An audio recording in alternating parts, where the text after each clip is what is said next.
Earthquake about a 6.2, centered about at least at early estimates around 10 miles north of Olympia, about due north, and wouldn't be surprised to have perhaps a week aftershock at all.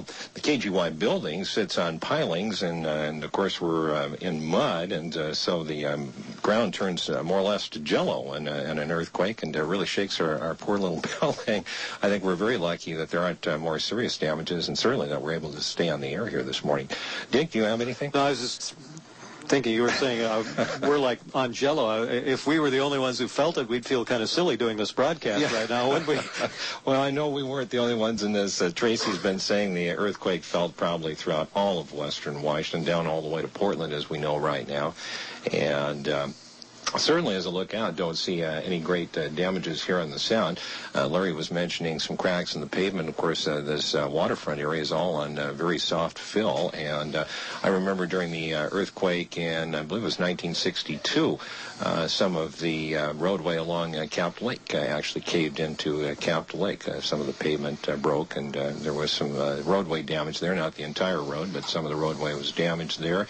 And remember, I think it was the old train station downtown had some of its brick facade fall into 4th Avenue, something like that. I remember that from the earthquake then. I wasn't here in the late 40s when we had our biggest earthquake. Now, we're still waiting for word as to whether or how much damage there may be here in the Olympia area, and we don't have any specific reports yet other than what Larry had about stoplights, traffic lights being out, and some of the roads being cracked. But all in all, we haven't heard of any serious major damage to any location in the Olympia area. Now, I can just imagine what grocery stores must look like, or some of the warehouse type places like Home Depot and so forth. I can just imagine what they may be like, but I have no specific information as to what those places are indeed like.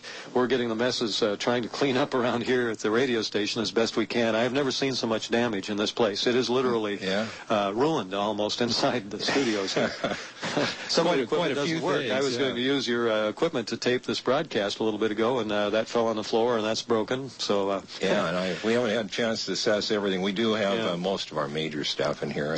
So that's, and Tracy, you have more information? Actually, we do not have more information. We're trying to get, the phone lines are very sporadic at this time, and so trying to get anybody on the line is almost impossible. We're also trying to get online, trying to get our computers online to see what we get, because we do have access over the internet to the Earthquake Information Center here in our area, and at this point it's been very difficult, of course, to get online. So we'll see if we can get more information. We are on the phone working constantly. We already have reports of a road closure on Martin Way due to downed power lines. And Larry Bailey, as you heard him mention earlier, there's damage throughout the South Sound area. But no new information. It was centered about 10 miles northeast of Olympia, and at the same, it was about a magnitude. Well, the early preliminary estimates have it as 6.2 magnitude. So that's the information we have for now. Once we get more, we'll of course pass along to you. And I'm working on trying to repair our information sources to get that info to you. So Dick, will toss to you here, and I know you don't have any headphones, so I was just gonna. I have my headphones in my drawer in my office if somebody wants to go get them. Okay. I'm gonna sit in for Tom right now because he's going to. Tom is our engineer as well as the midday announcer, and he's the best qualified to assess the physical damage to our equipment, which I don't think is too badly damaged. But Tom is the one who's the best able to put some of the things back together again. So, okay, yeah, we don't know if we're on generator power or regular power right now, because we fortunately not too long ago we installed a state-of-the-art generator. In fact, just within the last year, and so it. That's all. You ran out there and it was running, huh? Okay, so we don't know whether we're on generator power or just exactly what we're doing right now, but information very slow to come in. This is absolutely the worst situation that we've had here in the Olympia area in a long, long time.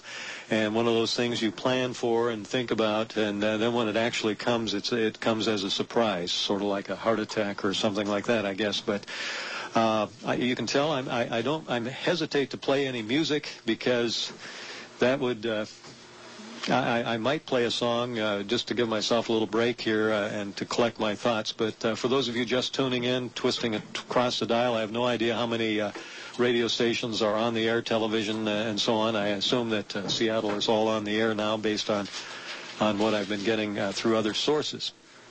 But I don't know how many Olympia radio stations are on the air, so I want to stay on as much as possible, and people will be feeding me information while Tom is literally trying to put things back together. Good thing that light that fell down didn't land on your head there, Tom. Fortunately, it was just above him, or just in front of him, instead of the computer screen that I normally have operational here in front of me, which would give me access to some of the outside world. Is dark right now. Tracy. They've closed the 4th Street Bridge, I guess, is one report we're getting from a listener. She said she just came downtown and they are closing the 4th Street Bridge. As you know, the bridge is scheduled to be replaced with a new bridge next year, and that bridge has always had structural problems. So first reports, at least from listeners, are that the 4th Avenue Bridge is closed. All right, that's according to listeners. That's an unofficial source. Unofficial. We have not been able to get any official confirmation from anybody at this point, and we are working towards it. It is truly amazing that we have had no contact. See, this occurred, about 20 minutes ago. We've had no contact officially with any government officials. Not yet. Larry has been able to speak to a couple law enforcement officers, but that's about it. All the planning in the world isn't happening today, I guess. Right. And of course, our phone lines are lighting up. So. All right. And I am told that we have a report on line 3. Do you want to take that from there, or do you want to take it directly? We have a report from the field that should be quite interesting, so stand by for that right now. In fact, as soon as I find out whether I can put that on the air, we'll have Ian Fox, one of our news people, with his report as soon as I find out whether it's available. And Ian has been out driving around town trying to get information firsthand. Tom, meanwhile, I think he's on line 3 there, which amazingly our phone lines are not lit up right now, which is a little bit strange. Yeah, we can. People are obviously in shock from this event. You're going to take 3? You're going to put them on the air live? All right. So we're going to switch to our. Okay, we're going to. Can you hear me, Dick? Okay, all right, now we can hear you. I'm having a little space out myself. That's all right, Dick. It was in this studio. It was truly a dramatic experience, and we have Ian Fox on the line with us right now. And Ian, where are you at? Olympia Fire Department right now, where things are rather hectic at this point. Right now, they are currently in the process of responding to calls, and they will be opening the Emergency Operations Center. Currently, they do not know the extent of damage. What they want from the public right now is, with the power outages, to treat all stoplights at four-way intersections, to treat those as four-way stops. They do want reports of damage. Injury reports should go through the 911 center. Do not call the 911 center for information. And preliminary reports at this time say that it was a 6.1 with the epicenter just south of Kent. Okay. But right now there are no verified reports. Okay. So you, at this point, do not know the extent of the damage here in Olympia, is what you're saying? Yes, there are no verified reports. Initial obviously, there's a lot of people that are in shock. Buildings have been evacuated and such things when earthquakes have happened. Right. Okay, so you'll station yourself there in the Emergency Operations Center and get back with us? Yes, I will try to do that. Okay, thank you. Ian Fox, live at the Olympia Fire Department. Dick, we are checking our computers. We do have one computer working now, and reports from Oregon, actually. They're saying that the quake, the epicenter, was 30 miles southwest of Seattle, and the earthquake could be felt as far away as Salt Lake City, is what they're saying. As we mentioned earlier, magnitude 6.2. The quake shook buildings in, so many cities between Seattle and Portland and beyond. And it, as we mentioned, could be felt as far away as Salt Lake City, which is in Utah, which is obviously a ways away. Now, no immediate reports of injuries, although there has been a lot of damage reported and broken windows and that sort of thing. As we get more information, of course, we will pass it along to you. All right. Well, thank you very much, Tracy. I don't know about you, but I sometimes feel like I'm still shaking. If you have the ability to tape a radio broadcast right now, this one might be an interesting one to tape for posterity or something. You don't think of those things right away. Well, now they're saying 6.2 is the magnitude of the quake, with the epicenter just south of Kent, and then one report said 30 miles west of Seattle and felt as far away as Salt Lake City. Don't have any confirmation that the 4th Avenue Bridge is closed, but I would suspect that that's probably a good guess. If you're driving through town right now, you might want to take 5th Avenue instead of trying to go up the 4th Avenue Bridge. I don't think I'd want to get on it anyway, even if it was open, just in case. So if you're driving, remember a lot of stoplights are out downtown. If there's no light there, treat it as a 4-way stop, and be careful. And if you smell gas in your house, I wouldn't go in. Call the gas company. Well, let's see here. I think I'm abandoned here. And do we have somebody in the lobby there who was able to talk? I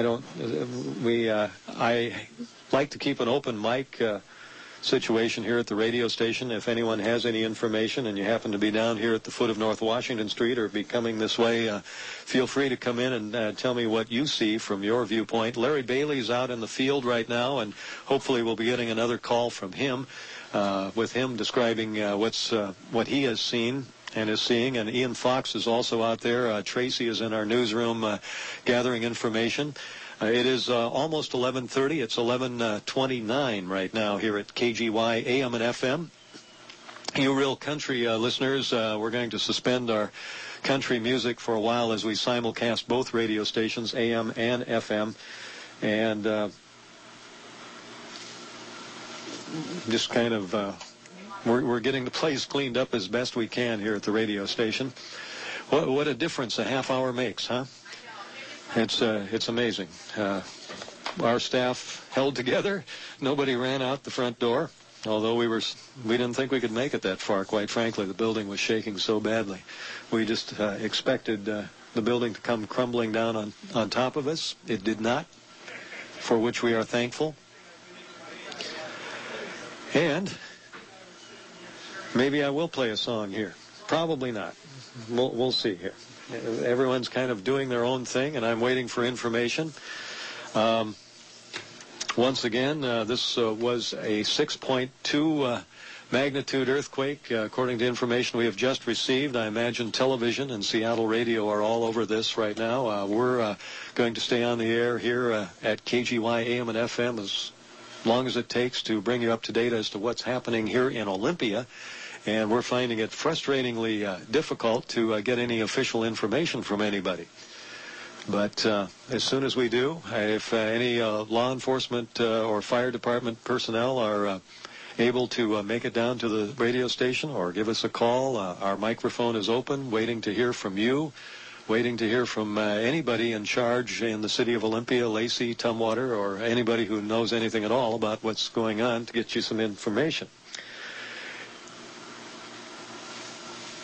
And Once again, Daryl, do you have anything new? Daryl Ray is our sales manager. One of his first concerns was to check underneath the radio station. The building is located on wooden piling here at the end of North Washington Street, and possibly because of that, maybe we shook a little more than some of you. But Daryl wanted to make sure the pilings were still there so the building wouldn't finish going down the rest of the way. So it's awfully quiet right now. I don't know if there's any network capabilities or not. Apparently we don't have any. In addition to the let's see what we got break here. in confidence, we don't know how far. Well, I'm afraid that's Alan Greenspan. Normally we would be very interested in what he had to say, but in this particular case, it can wait. We're more interested in what's happening here in the Olympia area. Tom, at least we have network radio capabilities, so when possible, it'll be kind of interesting to see what the nation is saying about us right now. Yeah. You're gonna get us up and going on our computer in front of us. Tom, do you have more information, Tracy? Tracy. We want to let folks know, much like the 911 center, if you're just reporting the fact that there is an earthquake, or if you have questions, we're trying to use our phone lines to get official information. So please try to refrain from calling us. Now, we are on the lines right now trying to get information from schools. We have had a lot of concerned parents call us, and hopefully we will have some confirmation from the schools soon. But until then, please try to keep from calling us, because we're trying to keep our lines open to talk with emergency personnel and our reporters out in the field. All right, well, sometimes people might have information, too. How about if you take the top two lines and we'll leave the bottom two open to the public if they need to give us something? Actually, right now we have Ian Fox on the bottom line. He is at the Emergency Operations Center, and we're going to keep that line open on line 3. So, okay. On line 3? Yes, and right. Why don't we also keep line 4 open? That'll be open for you guys, too. Great, thank you. All right, and lines 1 and 2 will be for the public if they need to call us. And, of course, they're busy right now, so you can't get in.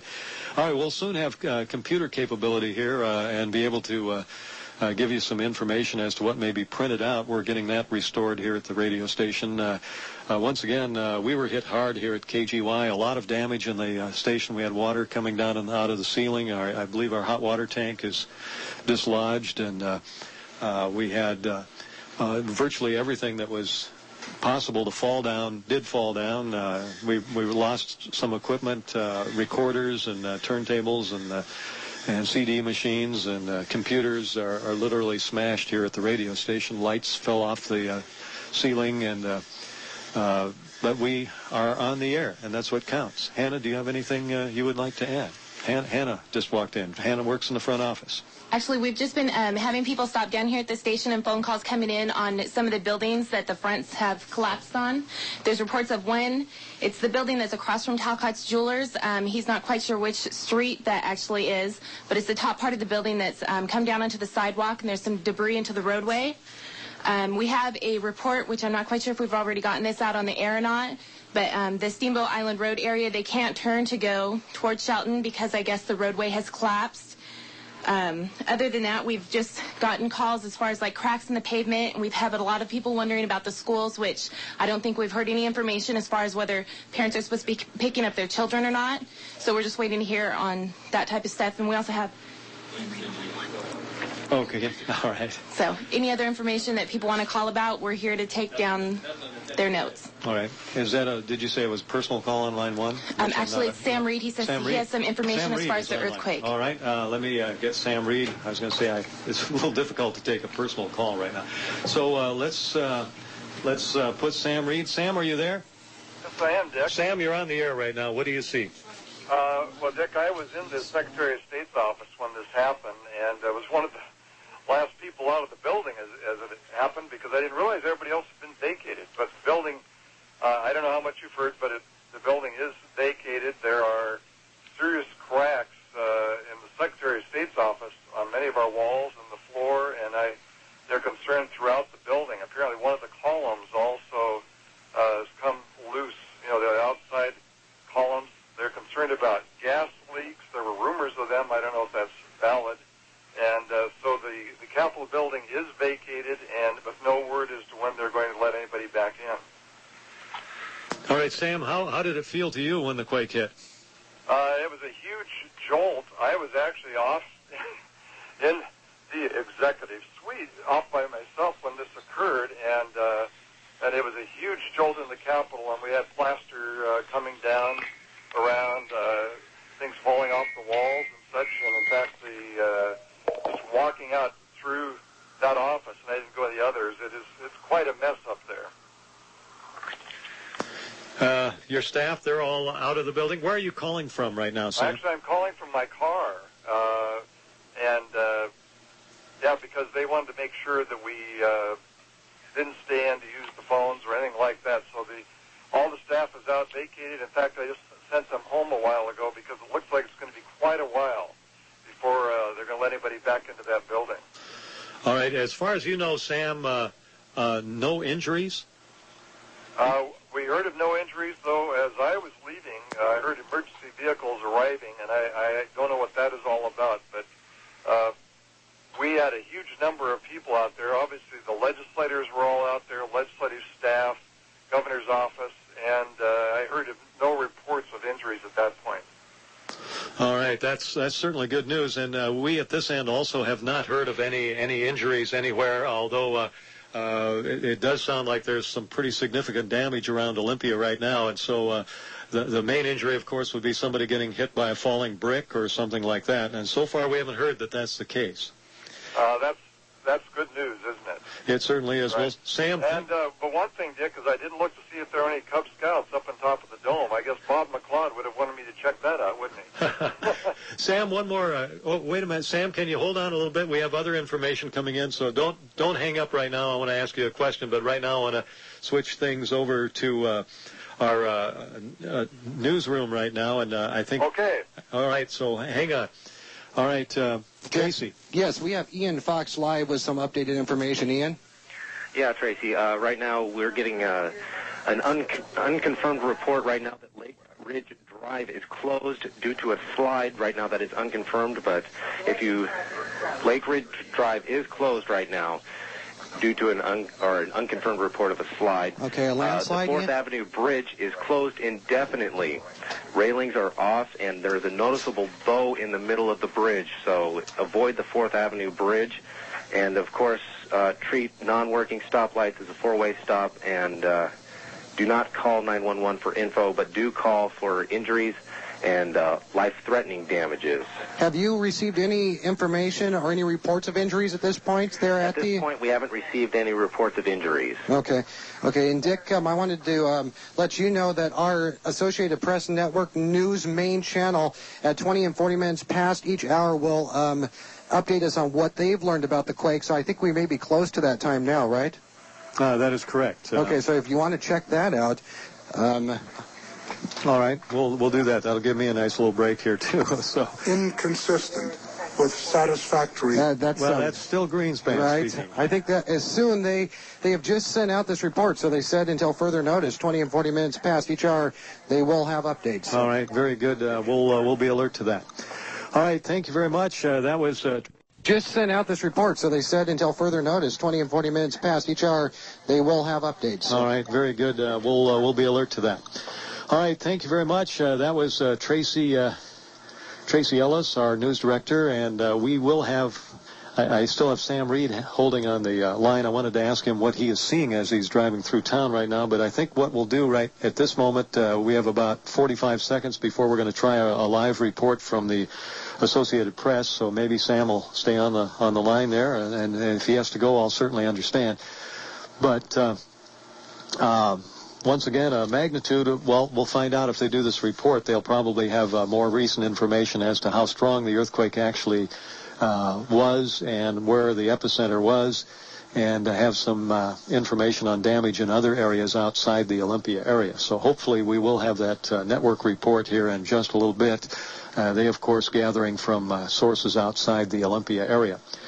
So we're coming up on that report, hopefully, maybe, or maybe still in the middle of Greenspan's talk. So we're going to hopefully join the Associated Press Radio Network right now. This This is a live special report from AP Network News. Pacific Northwest quake. I'm Jackie Vachera. No word yet of any injuries after a strong earthquake shook the Pacific Northwest today. Windows in downtown Seattle have shattered, and that's where we find AP correspondent Doug Esser. It was definitely a shaker. Even here in the Bureau, we got a pretty good shaking and dived under the desks. And it seems like it lasted for about half a minute. We got up and started looking around. So far, haven't been able to hear any reports of injuries or significant damage. A Seattle woman who was in an elevator when the quake struck says everyone was panicked. In Portland, Oregon, office buildings swayed for 20 to 30 seconds. The quake was felt as far away as Salt Lake City. According to federal quake monitors in Alaska, the quake was a magnitude 6.4.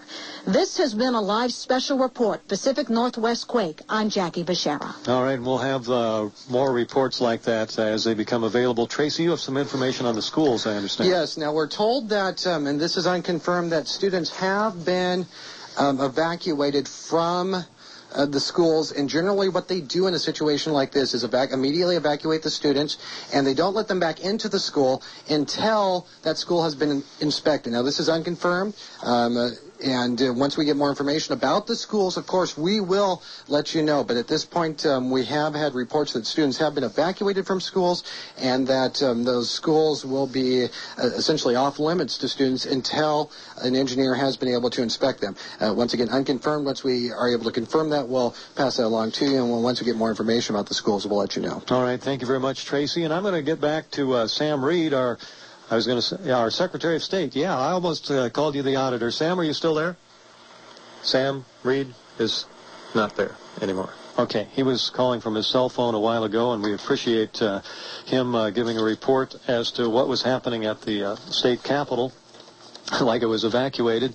And Sam said that the Capitol building has severe cracks in the walls. One of the outside columns appears to be loose. And no reports of injuries to state employees on the legislative building. We have a report that there's a huge bow in the center of the 4th Avenue Bridge, that the bridge is closed. A number of the railings have fallen off into the water, and it is, based on that, I would say you can't use the 4th Avenue Bridge. So maybe they'll have to get construction underway a little earlier than what they had planned on rebuilding that bridge. Lake Ridge Drive, unconfirmed. We have a report that is closed due to a slide, and you have more information, Tracy Ellis. Yeah, this is from Mason County. Apparently, the quake shook Mason County pretty good as well, and all Mason County, the county offices themselves are closed down. They have an very old courthouse there, and all Mason County offices closed until they can inspect the buildings. All right, thank you very much, Tracy Ellis. I'm trying to get a little information here from the Associated Press again to maybe get some additional information and pass it along to you a little quicker here. I'm starting to get my computer capabilities back. Once again, we had, I don't remember the exact time, but we're pretty close to being there, Tom, on this. So about 10:50, is that when we had the quake? Okay, I lose track of time. So we're going to get a computer going here, and it's right in front of my lap, isn't it, Tom? So I can tape in. I'll just type in the words here. All right. Excuse me, folks. I typed in a little too much. Tom is working over my lap right now, getting a computer situation. The keyboard is literally over my lap. So I would play a song, but I think it would be inappropriate right now. Anybody trying to find us on the radio wants to know what we have about the earthquake. So far, no. Good news is that we haven't heard of any casualties yet, or anybody even being injured in minor injuries yet in the Olympia area. Based on what we felt, it's hard to believe that could be the case all the way through this crisis, but hopefully that is the case. All right. Fortunately, the network's still working. All right. We got new information here. Bricks have fallen from some buildings in Seattle's Pioneer Square area. No reports of injuries there or serious damage from the quake. So we're going to get more information here. Bellevue Community College is closing. It reports structural damage from the quake. And we have a report, people all over eastern Washington felt the earthquake that struck the Seattle area this morning, but there are no reports of any damage on that side of the state. And a Seattle woman who was in an elevator when today's quake struck says everyone was panicked. Paulette Duroni was on her way down from the 15th floor of a downtown Seattle building, and she and several others scrambled onto the fire escape. At a nearby hotel, Microsoft founder Bill Gates was addressing an education and technology conference, and Ian has more information. Actually, Tracy does right here. Tracy, yeah. Report from Capitol High School now. Part of the ceiling fell in the gym area. Unconfirmed reports, once again, coming from a student that part of the ceiling in the gym of Capitol High School actually fell in and may have caused some injuries. Once again, these reports are unconfirmed, but we wanted to pass them along to you as soon as we get them, and once we get more information, we'll update you on that. But that's at Capitol High School. We have not been able to reach any of the schools at this time, and the phone lines it's very, very difficult to get through. So, and if anybody would like to go on the air who knows something, who has seen something, and you're driving around, I have the open mic policy. So far, no one has taken me up on that, but anyone who would like to go on the air, feel free to come in, and in fact, I would welcome having someone to interview and not have to just sit here and talk by myself, although I am getting more and more information through official sources here, which is good. It shows that a little less than an hour later, things like the Associated Press and others are back in business giving us information. That earthquake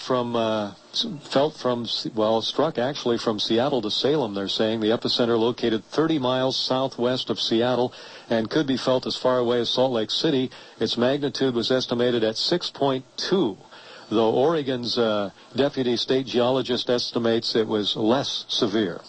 In the Portland area, the 11 a.m. quake shook buildings for 20 to 30 seconds. Portland police spokesman Mike Heffley says there have been no immediate reports of fire or injuries or damage in the Portland area.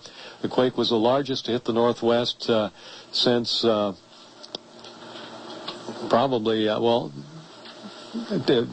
Tracy, you have more information. Right, I do. And I think this one was larger than the last one that we had, by the way, just because that last one, I was at in Shelton when that one hit, and that was nothing like this. But at any rate, yes, we do have new information, Dick. Highway 8 at Highway 101 is closed, reportedly unconfirmed, due to a car which has reportedly fell into a sinkhole. Now, this is the first report of a sinkhole because of this quake, but that is common in earthquakes. This is the first report, though, of a car actually going into a sinkhole, and that has reportedly closed Highway 8 at Highway 101. And we will be checking. Ian Fox is live at the emergency center, and that has been set up in the city of Olympia. And once we get more information from him, of course, we'll pass it along to you. We do not know where Larry Bailey is. I haven't been able to reach him. He's on a cell phone, and we have had reports of cell towers actually toppling due to this quake. So. All right. Thank you very much, Tracy. And I have, I understand somebody on line 1 who wants to talk to me. This person, do I have your permission to put you on the air, sir? I can't hear you, so I'm assuming you're saying yes. You called for that reason. Who am I talking to? We're on the air. Dick, this is David Bryan. I work in the Secretary of State's office. Used to be on KGY a few years ago. Remember your reports, Dave. What do you, you're in the Secretary of State's office now? They've evacuated the building. I'm actually on 101 right now. I left the campus to go home. Secretary Reed directed the staff to go home. But I was in the building in my office when the quake occurred. And what do you see as you drive along right now? We'll ask you that first. Well, I drove through downtown Olympia first.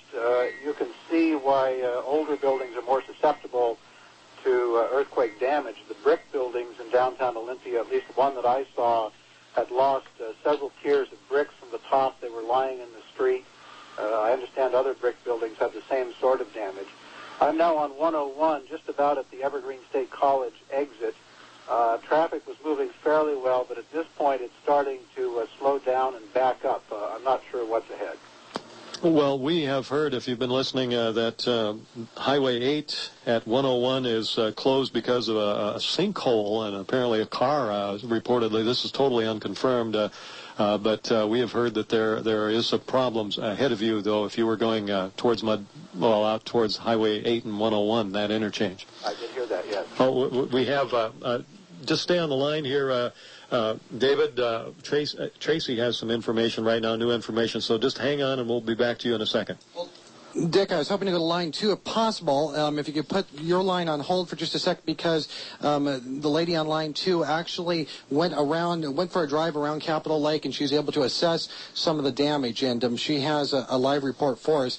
Before we get to her, kids at Roosevelt school are in the playfield, and apparently parents have been picking them up, so they are safe in the playfield at Roosevelt School. But the lady on line 2 has a live update of some of the things that she's observed on her drive around Capitol Lake. And we have Shelley Carr, who just walked in from the Olympia School District. So, Shelley, we're going to have you stand by just a little bit while I put the lady on line 2 on the air here. And you're going on the air right now. You want to identify yourself? My name is Jane Smith.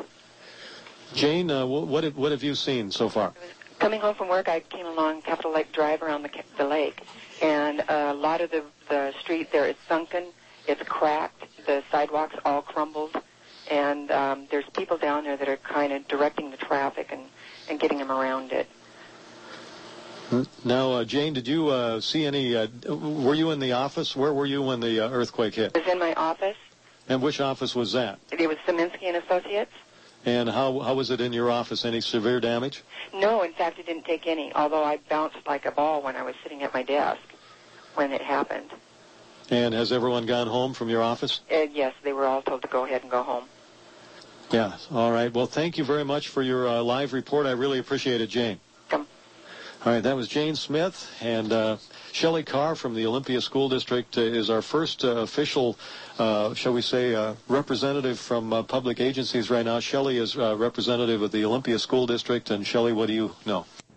We've checked with each of our schools. There are several that we have not yet made contact with that we have sent people out to survey.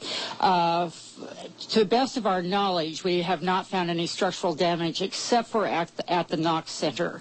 And since the Avante Alternative High School program is there, we have dismissed those students to go home, as well as the employees there. Parents are most welcome to go to their child's school and pick them up. But otherwise, we have currently no plans to dismiss them other than the Avante students to go home. But again, parents are welcome to stop by their school, check their child out so that we know that they're safe and who they're with, and they may take them home. Now, are you keeping the kids in the school, or are they going to stay outside? In most of the cases, we had someone do a survey of structural significance in the buildings, and when it looks like it's very sound and doors and windows are not disturbed, they work very well, then we let the children go back in. In most cases, the students have returned inside the school. So this is a planning thing. You were prepared for this, and now you're putting it into action. We've been working on it for quite a while. It's never quite as you think it should be when the actual emergency occurs, but we feel like, yes, we've had really good response from all of the team members at the schools. All right, that's very good. So all the kids are safe, no reports of any damage? We have no reports of damage. We do have reports only of structural damage at Knox. No, we did have unconfirmed report that part of the ceiling fell down at the Capitol High School gym. Have you heard anything of that? I don't have that confirmed, so I will explore that further. All right, so we will kind of refrain from talking about that a whole lot until we do get it confirmed from you. Right. We are getting a lot of, it's a little bit difficult sometimes to separate the unconfirmed from the confirmed in a situation like this. It's been about an hour now since the earthquake hit. What were you doing, Shelley? What was it like in your office or wherever you were? Well, I was sitting in the Knox Center working on the computer when things started flying off of bookshelves and things, and immediately crawled underneath the table and then thought that probably wasn't as secure as it needed to be, so found a doorway. And as soon as the vibrations stopped, then we all evacuated the building as according to our safety plan, at which case we have a checklist, a monitor site where we are checked in, and we do this at all of our schools. We have put these safety plans into place, and fortunately. Yeah, very good. Well, it's good to know the kids are safe. Parents can pick them up at the Olympia schools if they want. If they're able to do so, yes. But we will not release the students until we know who they are going with and that they're in safe hands. That's right. Okay, very good. Shelley, thank you very much for coming down. Really appreciate it. And Shelley, I'm not sure if you mentioned this. Did we talk about transportation later on for the students? Yeah, about school buses. Okay, great. I'm sorry. I didn't hear that. In another well, we didn't talk about it. Oh, okay. No, we did not. Question. Why don't we let Shelley come in and talk about that real quick? Well, it's my understanding, and perhaps you can help me with this, that the freeway is closed because there is some structural damage in some overpasses. Do you have that report? Well, not totally. I was talking to David, I was talking to, I think it was David Bryan I was talking to just a little bit ago, and he was on the freeway, and everything was moving fine. In fact, I think he's just dropped off the line there. I was going to put him back on the air. But it is moving on the freeways, but not in all areas. Although, I think they oftentimes will, the first thing they do is inspect the overpasses. So we'll try to get on. I think Tom is still trying to get us online. We'll try to find out what's happening with DOT. And once we get that information, we'll pass it along to you. But at this time, I guess school buses you are planning on using buses? I would imagine that we're planning, and this I don't have confirmed, and I will get this confirmed as well, but it would be my understanding that we would go ahead and do a regular pickup and delivery route, probably at the regular time, unless I hear otherwise. At this point, the students are safe within the schools, and we would go through as much normalcy as possible. Did you get any chance at all to interact with the kids? Any idea how they took this? Well, obviously, the new Madison Elementary is right next door to our building, so they were very calm. Certainly, they were doing what they had been taught to do as far as evacuating the school and going to the play field. There was some nervousness and concern, but I found that among the adults as well. So just a little bit. In fact, maybe the adults would be a little more scared because they were kind of, they knew what was happening, and the kids. Many of us have been through this before, right? All right. Well, we have Tracy with another report. Yeah, a school update. Black Hills, Michael T. Simmons, according to sources here at the station who have been able to contact those two schools, Black Hills and Michael T. Simmons are fine. Those two schools, power is on, and everything is okay. So for folks who have children in those schools, not to worry, everything is okay there. Do you find an irresistible urge to go back to what's normal and go have lunch now and do things that you